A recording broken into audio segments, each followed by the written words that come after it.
Salut la team, voici la vidéo que vous attendez tous, la programmation de Disney+ pour le mois d'août, et on en parle dès maintenant, et n'oublie pas de liker et de t'abonner, let's go. Petit message avant de commencer réellement cette vidéo, on est plus de 2600 sur la chaîne, merci énormément à tous ceux qui se sont abonnés, et bonne vidéo. Et avant de commencer, n'oublie pas de me faire savoir ce que tu attends avec impatience pour ce mois d'août dans les commentaires, ainsi que ton avis pour cette programmation. Et trêve de bavardage, commençons directement à en parler avec le 3 août et les deux premières saisons de la série American Crime Story. C'est une série d'anthologie qui s'intéresse à chaque nouvelle saison à une affaire judiciaire très médiatisée, et la première saison est sur l'affaire de O.J. Simpson, l'ancien joueur de football américain, et de son procès qui a fait grand bruit outre-Atlantique. La deuxième saison se concentre sur l'assassinat du couturier Gianni Versace en 1997. Le célèbre couturier italien est assassiné à Miami devant son domicile par le tueur en série Andrew Cunanan. Alors que le monde People est en deuil, une des plus célèbres chasses à l'homme de tous les temps s'apprête à voir le jour. Quelques semaines après le 11 septembre, l'Amérique est une nouvelle fois encore bouleversée lorsque des enveloppes contaminées causent des morts. Des scientifiques du FBI, dont l'agent Matthew Ryder, mènent alors l'enquête. C'est la série Hot Zone qui retrace à chaque saison une histoire de virus mortel, et ce sera pour le 3 août avec la saison 2 sur l'anthrax. Nous restons sur le 3 août avec les 3 saisons de Code Black, dont voici le résumé. À Los Angeles, le quotidien du service des urgences le plus trépidant de toutes les États-Unis. Face à un système défaillant, les médecins tentent de protéger leurs idéaux en respectant ceux qui ont plus besoin d'eux, les patients. Leanne Rorich, une force de la nature, est chargée de 4 résidents qui font leur début dans le service. Et pour finir les sorties du 3 août, la saison 4 de Bluey. Le 5 août, nous pourrons découvrir le film Lego Star Wars, c'est l'été. Et voici le résumé.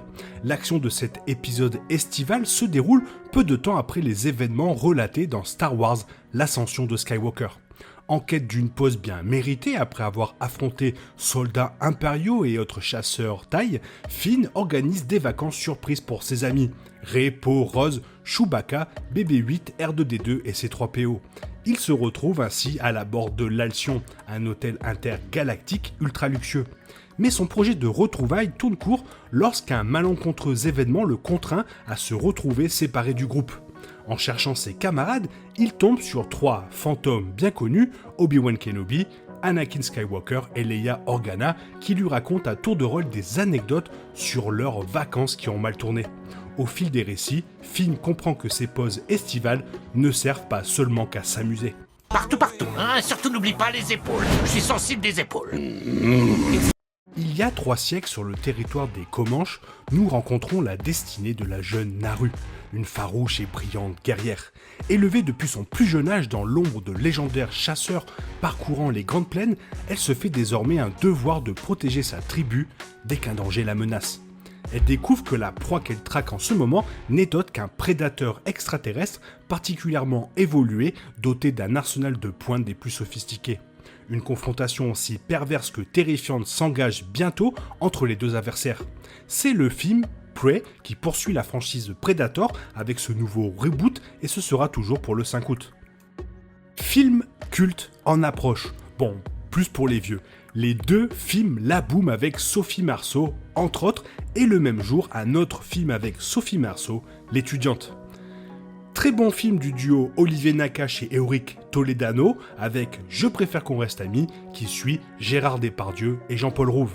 Puis le film Patient de Grand Corps Malade, et une nouvelle fois La French avec Jean Dujardin, entre autres. Enfin, pour finir ce 5 août, le film Les Faussaires de Manhattan, et voici le résumé. Ancien auteur à succès, aujourd'hui sans sous, Lee Israel se découvre par hasard un don exceptionnel, celui d'imiter à la perfection le style de grand romancier.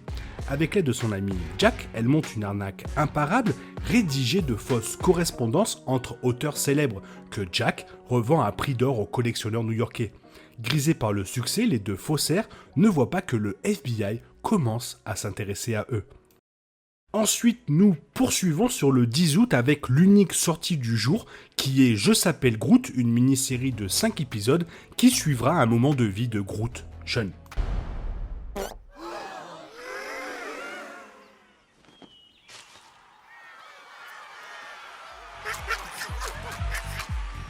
Je s'appelle Groot.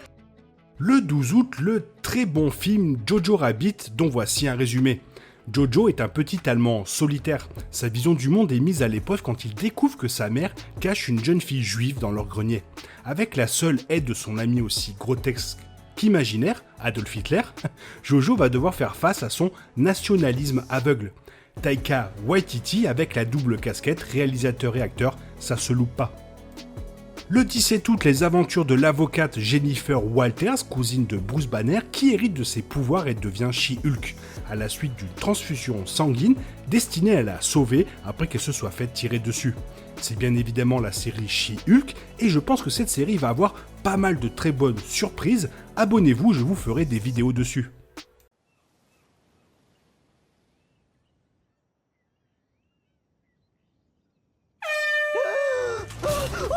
Nom d'un chien, qu'est-ce qui te prend? T'es malade? Ça va, tu maîtrises? Pas d'accès de colère incontrôlable? Non, juste une colère normale et légitime.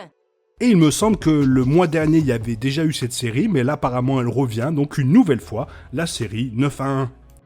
Le 21 septembre 2001, 10h17, 10 jours à peine après l'attaque terroriste des Tours Jumelles à New York, une déflagration est ressentie dans la ville de Toulouse et à plus de 80 km à la ronde. L'incompréhension, la peur, la panique parfois se répandent comme une traînée de poudre. À quelques kilomètres du centre-ville, dans l'usine AZF, environ 300 tonnes de nitrate d'ammonium, un fertilisant agricole, viennent d'exploser dans le hangar 221. La détonation, mesurée à 3,4 sur l'échelle de Richter, fait 31 victimes et plusieurs milliers de blessés. Tout autour de l'usine, près de 27 000 logements sont endommagés, des zones commerciales et entreprises touchées. Les dégâts s'étendent jusqu'au centre-ville, l'usine, elle, est dévastée. En une fraction de seconde, la ville rose est plongée dans le chaos et c'est un documentaire sur le drame de l'AZF et ce sera pour le 19 août. Un autre documentaire pour le même jour, mais cette fois sur la vie de Pablo Escobar et de son empire. 1992, Colombie, Catelaya, 9 ans, assiste au meurtre de ses parents. Échappant de justesse au massacre, elle se réfugie aux États-Unis chez son oncle Emilio, un gangster. 15 ans plus tard, elle travaille pour lui comme tueuse à gages. Elle signe ses meurtres d'une orchidée dessinée sur le torse de ses victimes, un message à l'intention des assassins de ses parents. Car Catelaya est bien décidée à aller jusqu'au bout de sa vengeance, quitte à perdre tout ce qu'elle aime. C'était le résumé de Colombiana avec Zoé Saldana. Puis, finissons cette date avec la vie aquatique dont voici le résumé. Steve Z, le chef de l'équipe océanographique Team Zissou, sait que l'expédition qu'il conduit est sans doute la dernière, et son plus cher désir est de graver son nom dans l'histoire. Parmi les membres de son équipe figure Ned Plimpton, qui peut être ou peut-être pas son fils, Jane Richlet Richardson, une journaliste enceinte, dépêchée par le magazine océanographique Explorer, et Eleanor, sa femme, que l'on prétend être le cerveau de la Team Zissou. Tandis qu'ils affrontent tous les dangers, depuis une mutinerie jusqu'à l'attaque de pirates en passant par un requin jaguar, plus ou moins imaginaire, Zissou est bien forcé d'admettre que tout ne peut pas être planifié comme il aimerait. Le 24 août, la saison 8 de Blackish, et voici un court résumé. Dre Johnson et sa femme médecin Rimbo vivent le rêve américain. Cependant, quand Dre s'attend à être promu vice-président de son agence de publicité et que son fils veut avoir sa bar mitzvah, il en arrive à se demander si la famille n'aurait pas un peu trop dilué les valeurs de son identité culturelle dans la société. Autant de célébrités et de destinées racontées par celles et ceux qui les ont approchés. Bénéficiant d'images rarement vues et de nombreux détails intimes, Portrait de Star révèle les multiples facettes de quelques personnalités majeures qui ont façonné la culture des États-Unis. Une occasion unique de voyager au cœur de la vie de ces icônes, en compagnie de leur famille et de leurs amis, et de mieux comprendre le véritable prix de la célébrité. Ponctué de pics de gloire, mais aussi de moments dévastateurs. C'est la saison 1 de 7 épisodes pour Portrait de Star. Pour le 26 août, le film Chocolat avec Omar Sy entre autres, qui suit l'incroyable destin du clown Chocolat, premier artiste noir de la scène française. Le super espion Lance Sterling et le scientifique Walter Beckett ont des personnalités radicalement opposées. Lance est relax, cool, il a du style, Walter est tout l'inverse. Certes, il n'est pas très à l'aise en société, mais son intelligence et son génie créatif lui permettent d'imaginer les gadgets impressionnants que Lance utilise sur le terrain. Alors qu'une mission tourne mal, Walter et Lance vont devoir unir leurs forces. Si ce duo excentrique ne parvient pas à s'entraider, le monde est en danger. Vous avez reconnu le film Les Incognitos. Regarde-moi. Te regarder, moi? Je ne peux pas ne pas te regarder, Walter. Je peux voir mon derrière et ton visage en même temps. Puis le très bon film Tolkien qui revient sur la jeunesse et les années d'apprentissage du célèbre auteur. Orphelin, il trouve l'amitié, l'amour et l'inspiration au sein d'un groupe de camarades de son école. Mais la Première Guerre mondiale éclate et menace de détruire cette communauté. Ce sont toutes ces expériences qui vont inspirer Tolkien dans l'écriture de ses romans sur la Terre du Milieu. Si vous avez aimé le dernier GTA, surtout la fin, alors vous aimerez le film Hit, dont voici un résumé. Neil Macaulay est un braqueur qui a de l'expérience. Il veille au cours de ses vols à ne pas commettre d'impair. Ses complices n'ont pas autant de scrupules ni de conscience professionnelle. Lors d'une opération pourtant bien planifiée, l'un d'entre eux tire sur 2 vigiles. Ce double meurtre intéresse au plus haut point le lieutenant Hanna, qui ne met guère de temps à identifier Macaulay comme étant le cerveau de la bande. Les 2 hommes apprennent à se connaître par dossier et surveillance interposée, à tel point qu'ils finissent par se rencontrer. Chacun jure alors de mettre l'autre en échec. Un duel s'engage à la limite de la légalité. Robert De Niro et Al Pacino, 2 monstres du cinéma, se livrent à un numéro d'anthologie. Le 31 août, une série préquelle consacrée au personnage de Cassian Andor apparut au cinéma dans le film Rogue One, et abonnez-vous, je vous ferai certainement des vidéos suite aux épisodes et peut-être plus. L'Europe vue du ciel, documentaire qui fournit des images aériennes spectaculaires qui donnent un aperçu unique de la façon dont la tradition, l'ingénierie et les merveilles naturelles ont façonné le continent, aidant à brosser un portrait dynamique de la région et des personnes qui la font vivre. Et on termine avec les routes de l'enfer en Norvège. Il y a quand même pas mal de très bonnes nouveautés à se mater à première vue, maintenant il va falloir pas nous décevoir avec le contenu. Je trouve une nouvelle fois que les séries ou films et documentaires proposés ne correspondent pas forcément à l'esprit Disney, mais d'un autre côté, c'est bien de se diversifier. J'attends particulièrement Andor et j'espère qu'on va enfin découvrir pas mal de choses dans ce moment de l'histoire Star Wars. Voilà, j'espère que la vidéo t'a plu. Si elle t'a plu, n'hésite pas à la liker, t'abonner, la partager, la commenter.